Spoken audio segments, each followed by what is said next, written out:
Hey everyone, today we're going to talk about some common issues with the Mark V GTI.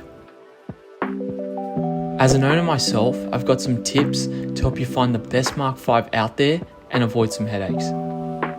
Let's dive in. First off, we'll dive into gearbox issues. I put this one first on the list because this is the most costly failure point on the Mark V. With this said, I'd like to stress how important it is to check that the gearbox works correctly. Being one of the first iterations of the DSG gearbox, it came with some problems. So the potential issues with the DSG gearbox are mech unit failure, clutch and flywheel wear, or internal gear damage, which is very rare. Gearbox issues typically require a rebuild. Sometimes it's most cost effective to swap the entire gearbox rather than trying to pinpoint the exact problem. Swapping just the mech unit might leave the DSG issues unresolved, and changing the clutch might not address the core problem.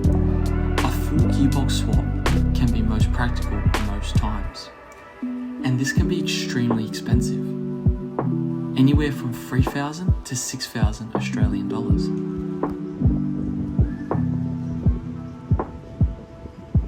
Moving on to engine issues. Now, the engines in these cars are fairly good, aside from a few small issues. The most common issue on the Mark V GTI is going to be oil consumption. Nearly every Mark V I've driven had some degree of oil consumption. Other common issues which are more talked about are the PCB system, the cam follower, and the cam chains. While these issues are common, I believe they're less likely to occur if the car has had full service history. What I would pay specific attention to is the timing belt. Check that the timing belt has been done before buying the car, because it's quite a costly job. To verify if the timing belt or the timing chain is out of time, bring a scan tool along. The scan tool I normally use is OBD11, only because it's very versatile and it means I don't have to carry a laptop around because it pairs to my phone.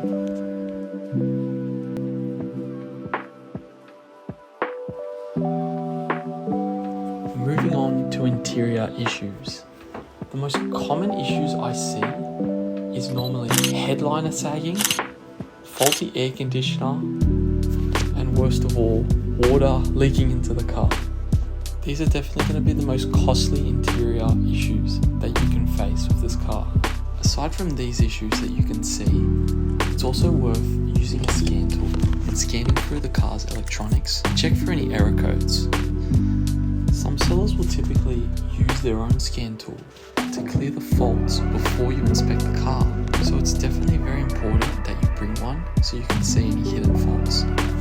You also want to check all the upholstery, which means the seats, check for any tears, the steering wheel, check for excessive wear on the steering wheel, and the door cards. Typically the door cards will start to sag only because the adhesive isn't very heat resistant, and over time the adhesive starts to lose its stickiness.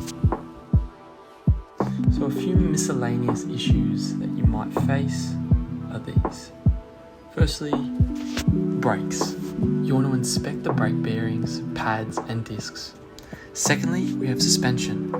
Verify that the suspension feels good and operates smoothly. Another check that's directly intertwined with the suspension is the tyre check. Check the inner tyre wear. This is normally an indication of suspension issues if there is excessive wear here.